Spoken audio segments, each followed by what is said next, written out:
오늘 우리가 함께 나눌 말씀은 말라기 2장 17절부터 3장 6절까지의 말씀입니다. 구약 성경 말라기 2장 17절부터 3장 6절까지 말씀을 저와 성도님들이 한 절씩 교독하고 마지막 6절을 함께 읽도록 하겠습니다. 너희가 말로 여호와를 괴롭게 하고도 이르기를 우리가 어떻게 여호와를 괴롭혀 드렸나이까 하는도다. 이는 너희가 말하기를 모든 악을 행하는 자는 여호와의 눈에 좋게 보이며 그에게 기쁨이 된다 하며 또 말하기를 정의의 하나님이 어디 계시냐 함이니라. 만군의 여호와가 이르노라. 보라, 내가 내 사자를 보내리니 그가 내 앞에서 길을 준비할 것이요 또 너희가 구하는 바 주가 갑자기 그의 성전에 임하시리니 곧 너희가 사모하는 바 언약의 사자가 임하실 것이라. 그가 임하시는 날에 누가 능히 당하며 그가 나타나는 때에 누가 능히 서리요. 그는 금을 연단하는 자의 불과 표백하는 자의 잿물과 같을 것이라. 그가 은을 연단하여 깨끗하게 하는 자 같이 앉아서 레위 자손을 깨끗하게 하되 금은 같이 그들을 연단하리니 그들이 공의로운 제물을 나 여호와께 바칠 것이라. 그때에 유다와 예루살렘의 봉헌물이 옛날과 고대와 같이 나 여호와께 기쁨이 되려니와. 내가 심판하러 너희에게 임할 것이라.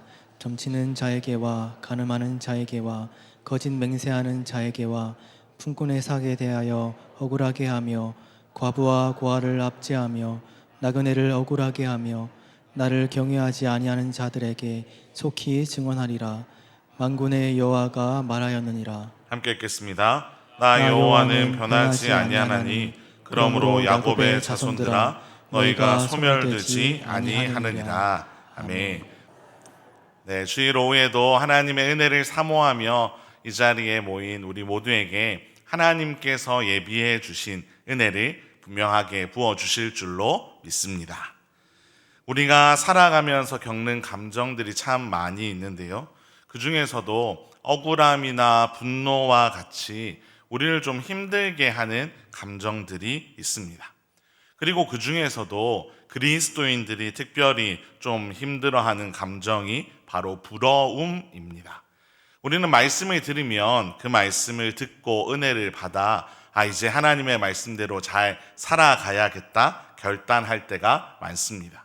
하지만 삶의 터전으로 돌아가 다른 이들을 볼 때면 문득 찾아오는 부러움이 우리의 마음을 흔들어 놓을 때가 있습니다. 이런 생각을 아마 한번 해보신 적이 있으실 거라 생각이 드는데요.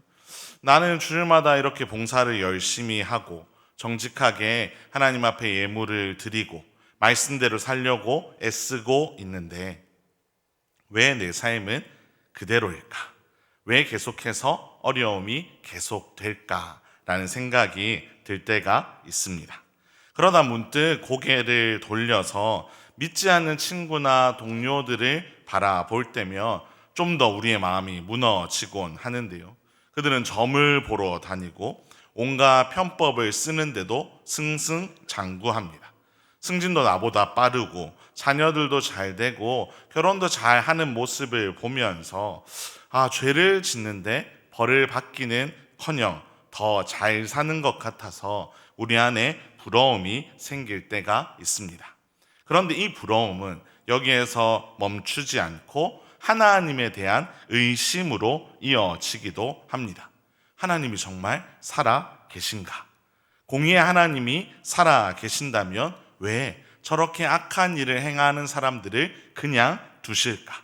아니 어쩌면 하나님이 악을 행하는 사람들을 좋아하는 것이 아닐까 하는 의문이 들 때도 있습니다. 오늘 본문에 이 말라기 시대의 백성들의 마음이 딱 이랬습니다. 그들은 하나님을 향한 섭섭함이 극에 달했고 하나님께 따지듯이 물었습니다. 17절에 기록되어 있는 것처럼 정의의 하나님이 어디에 계시냐라고 하나님께 묻기 시작했습니다. 그들의 눈에 보기에 이 세상은 불공평해 보였습니다. 더더욱 하나님 역시 불공평해 보였습니다. 나는 바르게 살기 위해 애쓰고 있는데 믿지 않는 이방인들이 오히려 더 평안하게 살아가는 모습 때문에 그들이 흔들렸기 때문입니다. 오늘 본문은 그런 질문을 했던 말라기 시대의 백성들과 또 우리에게 이 질문에 대한 답을 해주고 있습니다. 이 본문을 우리가 함께 살펴보면서 하나님께서 우리의 삶을 어떻게 이끌어 가시는지 그것을 바르게 깨닫고 하나님께 모든 것을 맡기고 그 품 안에서 평안을 얻는 우리의 삶이 되기를 간절히 소망합니다. 오늘 본문 17절에는 당시 백성들이 하나님께 쏟아 놓았던 불평이 적나라하게 기록이 되어 있는데요. 우리 17절 말씀을 화면을 보면서 한 번 더 읽어보도록 하겠습니다. 시작. 너희가 말로 여호와를 괴롭게 하고도 이르기를 우리가 어떻게 여호와를 괴롭혀 드렸나이까 하는도다. 이는 너희가 말하기를 모든 악을 행하는 자는 여호와의 눈에 좋게 보이며 그에게 기쁨이 된다 하며 또 말하기를 정의의 하나님이 어디 계시냐 함이니라. 백성들의 불만이 여기 나와 있습니다. 설교 서두에도 말씀드렸다시피 하나님께서 악을 행하는 자를 심판하지 않으시고 오히려 더 좋아하는 것 같다는 생각이었습니다. 그들의 눈에 세상은 거꾸로 돌아가는 것처럼 보였습니다. 하나님을 믿고 하나님의 부르심을 따라 살아가고 있는 자신들은 포로 생활 이후에 참 어려운 시간, 가난의 시간들을 살아가고 있는데 하나님을 모르는 오히려 이방신을 섬기는 사람들은 부유하고 평안해 보였기 때문입니다. 그래서 백성들 중에는 이런 생각을 가지는 이들이 생겨나기 시작했습니다. 하나님, 제발 저 이방인들을 좀 벌해 주십시오. 하나님께서 지금 강력하게 심판해 주십시오라고 그들이 생각하고 구한 것입니다. 결국 그들은 하나님, 내 삶에는 좀 복을 허락해 주시고 이방인들에게는 심판을 내려 달라고 그러한 방식으로 우리의 인생에 간섭해 달라고 백성들은 원했던 것입니다. 그런데 성도 여러분, 여기에서 우리가 한번 생각해 보아야 할 것이 있는데 그것은 바로 죄를 짓는데도 아무 일이 일어나지 않는 삶, 악하게 살아가는데도 잘 살아가는 삶이 과연 축복일까 우리는 생각해 보아야 합니다. 진짜 하나님이 그들을 사랑하시기 때문에 그냥 내버려 두고 계신 걸까요? 성경은 아주 단호하게 아니라고 답을 하고 있습니다. 그것은 축복이 절대 아니고 유기, 즉 내버려 두는 것이라고 말씀하고 있는데요.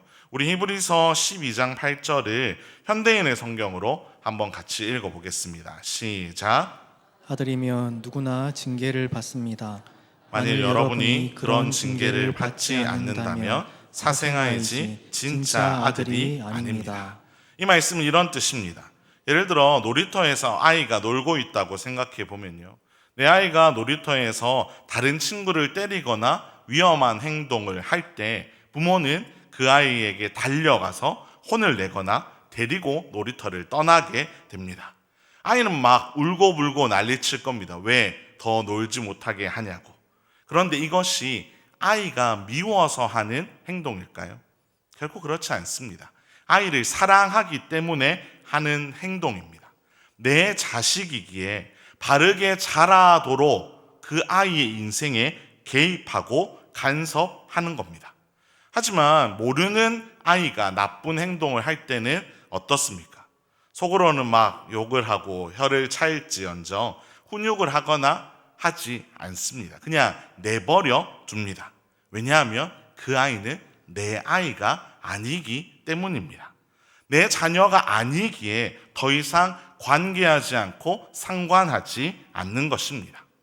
하나님께서 악인들을 심판하지 않고 그냥 두시는 이유가 바로 이것입니다. 그들을 사랑해서가 아니라 그들을 포기하셨기 때문입니다. 그들이 하나님의 자녀가 아니기 때문입니다. 이 마음을 잘 보여주는 것이 로마서 1장 24절인데요. 우리 화면을 보면서 이 말씀을 함께 읽겠습니다. 시작. 그래서 하나님께서는 사람들이 원하는 대로 죄악된 행동을 하도록 내버려 두셨습니다. 사람들은 이제 각색의 더러운 죄를 지어 자기들끼리 부끄러운 짓을 행하여 몸을 더럽혔습니다. 여기 처음 나왔던 구절에 나와 있는 표현은 죄악된 행동을 하도록 내버려 두었다는 것입니다. 이것은 마치 땔감을 불태우기 전에 바짝 말리는 과정과 같습니다. 젖은 나무는 우리가 땔감으로 잘 사용하지 않습니다. 그렇기 때문에 젖은 나무는 그 오랜 시간 동안 내버려 둡니다. 나무 입장에서는 이렇게 생각할 수 있습니다. 이제 내가 편안한 삶을 사는구나. 내가 불에 던져지지도 않고 그냥 해를 쬐며 내가 이렇게 있으면 되는구나 라고 생각할 수 있습니다. 도끼질도 당하지 않고 당장 불에 던져지지도 않으니 편안하다고 생각하는 것입니다. 하지만 그 끝은 정해져 있습니다. 바로 불에 던져지는 것입니다. 영원히 소멸되는 것이 바로 이 땔감의 마지막 종착지입니다. 그러니 사랑하는 성도 여러분, 우리가 악인들의 삶을 바라보면서 그들이 잘 먹고 잘 살아가는 것을 부러워하지 않기를 간절히 소망합니다. 말씀대로 살아가지 않는 사람들이 아무 어려움 없이 살아가는 것을 부러워하지 않으시기를 간절히 소망합니다. 죄를 짓는데도 징계가 없는 것은 결코 복이 아닙니다. 그것은 하나님이 손을 놓으셨다는 아주 위험한 신호입니다. 오히려 내가 아주 조금만 잘못하더라도 하나님이 즉각적으로 징계하시고 내 삶에 브레이크를 거신다면 오히려 우리는 그 어려움 속에서도 기뻐해야 하는 것입니다. 내가 말씀대로 살지 않을 때 하나님이 어려움을 통해서 나를 바로잡아 주시고 내가 교만할 때 다시 한번 나를 낮추셔서 겸손하게 하시는 것, 우리는 그것을 감사하며 그 고통의 시간들을 잘 견디며 바른 길로 다시 돌아가야 하는 것입니다. 그러니 사랑하는 성도 여러분, 우리의 삶에 하나님께서 개입하셔서 고통 중에 우리를 바른 길로 인도하실 때 그 시간이 참 힘들고 어렵지만 그 시간을 통해 나를 더 바르게 빚어가시는 하나님을 바라보며 그 순간이 참 복된 순간임을 믿으며 살아가시기를 간절히 소망합니다. 그렇다면 하나님께서는 당신의 친자녀와 같은 우리를 어떻게 구체적으로 대하실까요? 하나님은 우리를 방임하지 않으시고 철저하게 간섭하십니다. 그런데 이 간섭이 때론 너무 아플 때가 많습니다. 눈물이 쏙 날 만큼 힘들고 고통스러울 때도 있습니다. 오늘 본문 3장 2절은 그 모습을 아주 잘 설명해 주고 있는데요. 우리 3장 2절 말씀을 화면을 보며 함께 읽겠습니다. 시작. 그가 임하시는 날을 누가 능히 당하며 그가 나타나는 때 누가 능히 서리요. 그는 금을 연단하는 자의 불과 표백하는 자의 잿물과 같을 것이라. 하나님께서 우리를 연단하시는 모습을 이렇게 표현했습니다. 금을 연단하는 자의 불과 같다라는 것입니다. 우린 여기에서 아주 중요한 개념을 하나 구분해야 하는데요. 그건 바로 연단하는 불과 소멸하는 불입니다. 악인들에게 임하는 불은 그들을 태워 없애버리는 소멸시키는 불입니다. 그 불의 목적은 제거하는 것입니다. 하지만 우리에게 임하는 불은 우리를 깨끗하게 만드는 연단의 불입니다. 그 목적은 우리를 정결하게 하는 데에 있습니다. 하나님이 우리를 다스리실 때, 하나님이 불로 우리를 치실 때 하나님의 목적은 우리를 없애려고 하는 것이 아니라 우리 속에 있는 불순물을 태우고 우리가 더 순수하고 정결하게 설 수 있도록 하나님은 우리를 이끌어 가시는 겁니다. 이것을 잘 보여주는 한 이야기를 들려드리려고 하는데요. 세계 최고의 명품 바이올린 악기, 현악기 중에 하나라고 할 수 있는 스트라디바리우스라는 악기가 있습니다. 지금도 이 악기 하나는 수십억 원을 넘는 아주 비싼 악기인데요.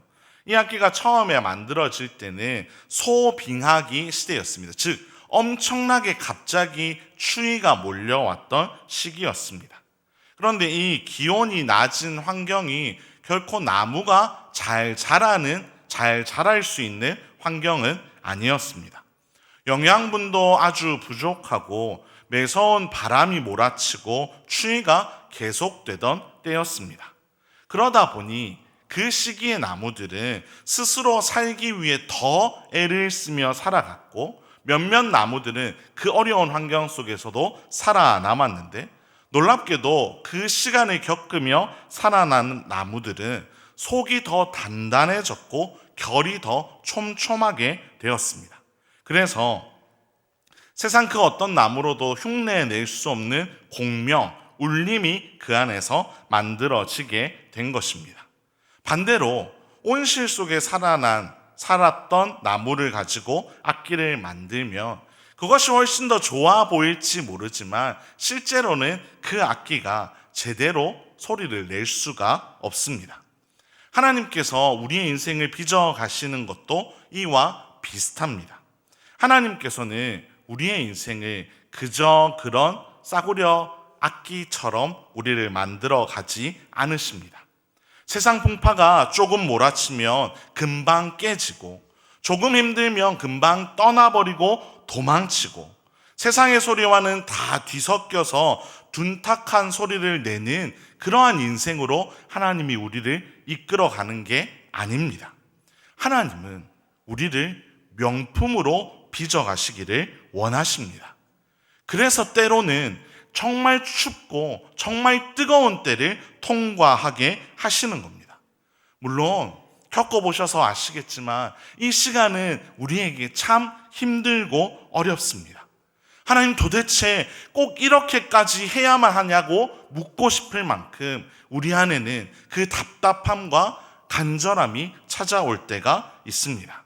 하지만 그 시간이 우리에게 필요합니다. 이것을 C.S. 루이스는 아주 탁월한 비유를 들어서 잘 설명해 주었는데요. 어린 시절 루이스는 이가 아파도 엄마에게 숨겼다고 합니다. 왜냐하면 엄마에게 얘기하는 순간 이 어머니는 아이에게 진통제 하나를 주고 끝내는 것이 아니라 치과에 데려가서 진짜 원인을 찾고 그것을 도려내고 삐뚤어진 치아까지 다 교정할 것을 알았기 때문입니다. 즉 어린 시절의 루이스는 지금 단지 편안함을 원했지만 어머니는 완전하고 건강한 치아를 원했기에 그가 싫다 하더라도, 그것이 고통스럽더라도 치과를 데려갔던 것입니다. 하나님의 마음이 이와 같습니다. 우리는 이렇게 기도할 때가 있습니다. 하나님, 이 문제만 좀 해결되게 해 주십시오. 이것만 좀 지나서 우리가 좀 편안하게 살 수 있도록 해달라고 기도할 때가 있습니다. 즉, 우리는 편안함을 원하는 것입니다. 하지만 하나님은 완전함, 온전함을 원하십니다. 우리가 그냥 편안하게 살아가는 존재로 서는 것이 아니라 하나님은 우리가 흠이 없고 거룩한 자녀가 되도록 우리 안에 더러운 모든 것들을 다 태우시고 그것이 사라질 때까지 우리를 연단하시고 우리를 계속해서 이끌어 가시는 겁니다. 왜냐하면 하나님이 우리를 너무나도 사랑하시기 때문입니다. 우리를 사랑하시기 때문에 우리가 망가진 채로 우리가 죄에 물들어 살아가는 것을 원하시는 것이 아니라, 비록 이것이 어렵고 힘들지라도 이 연단의 불을 통과하여 더 성숙한 그리스도인으로, 명품 그리스도인으로 설 수 있도록 우리를 이끌어가고 계시기 때문입니다. 주 안에서 사랑하는 성도 여러분, 하나님의 이 마음을 알고 이 하나님께 우리의 인생을 맡기며 살아갈 수 있기를 간절히 소망합니다. 하지만 우리는 끊임없이 연약해서 하나님께 물을 때가 있습니다. 하나님, 이 연단의 불, 이러다가 제가 다 타서 죽어버리는 것은 아닌가? 하나님께 또 원망할 때도 있습니다. 그런데 하나님께서는 우리에게 진리를 선포해 주고 계시는데요. 우리 오늘 본문의 3장 6절 말씀을 함께 화면을 보며 읽어보겠습니다. 시작. 나 여호와는 변하지 아니하나니 그러므로 야곱의 자손들아 너희가 소멸되지 아니하느니라. 우리는 걱정합니다. 이 소멸되는 것이 아닌가. 하지만 하나님 우리에게 명확하게 말씀하십니다. 야곱의 자손들아 너희가 어떻게 된다고요? 소멸되지 아니하느니라. 이 불은, 이 고난은 너희를 죽이는 것이 아니라 너희가 절대로 소멸되는 것이 아니라는 것을 하나님은 말씀하십니다. 그런데 어떻게 이 약속이 가능할까요? 사실 우리가 오늘 읽었던 본문 5절에는 이스라엘 백성들의 죄가 쭉 나열이 되어 있는데요. 그 죄와 마찬가지로 우리 안에도 수많은 죄가 있습니다. 즉, 이 죄는 반드시 죽어야만 해결되는 문제입니다. 하지만 하나님은 우리에게 명확하게 약속하십니다. 너희가 소멸되지 않을 것이라고. 어떻게 그 일이 가능할까요? 바로 예수 그리스도 때문에 이 일이 가능합니다. 2000년 전에 예수님께서는 십자가에 못 박혀 죽으셨습니다. 그곳이 하나님의 불, 소멸하는 불이 임하는 자리였습니다. 예수님께서는 우리의 모든 죄를 짊어지시고 그곳에서 불태워지셨습니다. 예수님이 모든 것을 다 이루었다고 말씀하실 때 사실 우리를 태워야 했던 그 불이 예수님에게서 다 태워져 버렸습니다. 그러니 이제 이 시대를 살아가는 우리, 예수 그리스도를 믿으며 살아가는 우리에게 임하는 불은 더 이상 심판의 불이 아닙니다. 지금 우리가 겪는 이 불은 예수님이 다 걸러내신 우리를 빚으시기 위해 남겨놓은 따뜻한 은혜의 불인 줄로 믿으시기 바랍니다. 그러니 성도 여러분, 고난을 겪을 때 여러분이 혼자라고 절대 생각하지 마시기를 바랍니다. 이것이 나를 망하게 한다고 오해하지 마십시오. 하나님이 그 시간을 통해 우리를 반드시 살리실 것입니다. 그 모든 순간 가운데 하나님이 우리와 함께 하실 것입니다. 이것을 잘 보여주는 이야기를 하나 더 들려드리려고 하는데요. 한 사람이 은을 세공하는 사람에게 물었습니다. 은을 재련할 때 불 곁에 계속 앉아 있어야 합니까? 그냥 불에 좀 넣어두고 다른 일을 보면 안 됩니까? 라고 한 사람이 물었습니다. 그러자 이 세공사가 이렇게 대답을 했습니다. 절대로 안 됩니다. 은은 예민해서 너무 뜨거우면 다 타버리고 너무 불이 약하면 찌꺼기가 안 녹게 됩니다. 그래서 한순간도 떠날 수 없고 눈을 뗄 수가 없습니다. 라고 답을 했습니다. 그러자 한 사람이 다시 질문을 했습니다. 그럼 언제 다 되었는지 알 수 있습니까? 그러자 세공사가 웃으며 답을 했는데요. 간단합니다. 녹은 은 표면에 내 얼굴이 비칠 때까지 기다리면 된다고 이야기를 해 주었습니다. 사랑하는 성도 여러분, 하나님께서는, 우리 주님께서는 이 은 재련사처럼 우리 곁에 바짝 앉아 계십니다. 한순간도 우리에게서 눈을 떼지 않으시고 우리가 상하지 않도록 주목하시며 우리와 함께하고 계십니다. 우리의 고집과 우리의 자아와 우리의 죄가 다 녹아 없어질 때까지를 기다리시면서 우리 안에 그리스도의 온유함과 사랑이 드러날 때까지 하나님은 기다리시면서 우리와 함께하고 계십니다. 절대로 떠나지 않으시고 포기하지 않으시고 하나님은 우리와 함께 하십니다. 사랑하는 성도 여러분, 이 진리를 믿으시며 이 하나님으로 인해 평안을 누리며 살아가시기를 간절히 소망합니다. 말씀을 맺으려고 합니다. 오늘 우리는 말라기 말씀을 통해 우리 인생에 찾아오는 불이 심판의 불이 아니라 연단의 불, 우리를 빚으시는 사랑의 불임을 확인했습니다. 이제 우리가 해야 할 일은 바로 이것인데요. 오늘 본문의 시작이었던 2장 17절의 말씀을 우리 다시 한번 화면을 보며 읽어보겠습니다. 시작. 너희가 말로 여호와를 괴롭게 하고도 이르기를 우리가 어떻게 여호와를 괴롭혀 들었나이까 하는도다.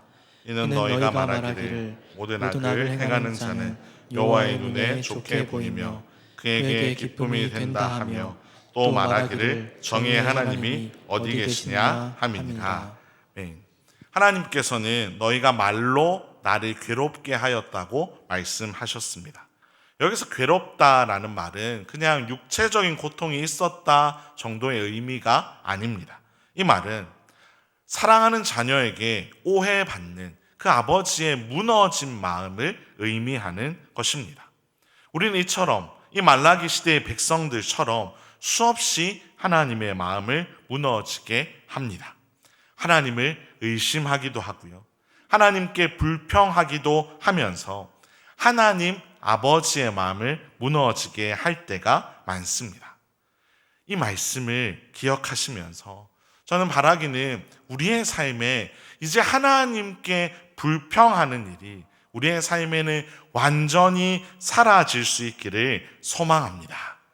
우리를 포기하지 않으시고 항상 우리와 함께 하시며 우리를 이끌어 가시는 그 하나님, 때로는 침묵하시고 때로는 기다려주시고 때로는 불러 우리를 연단시키시는 그 하나님 아버지의 마음을 상하게 하는 불평이 우리의 삶에서 완전히 끊어지기를 간절히 소망합니다.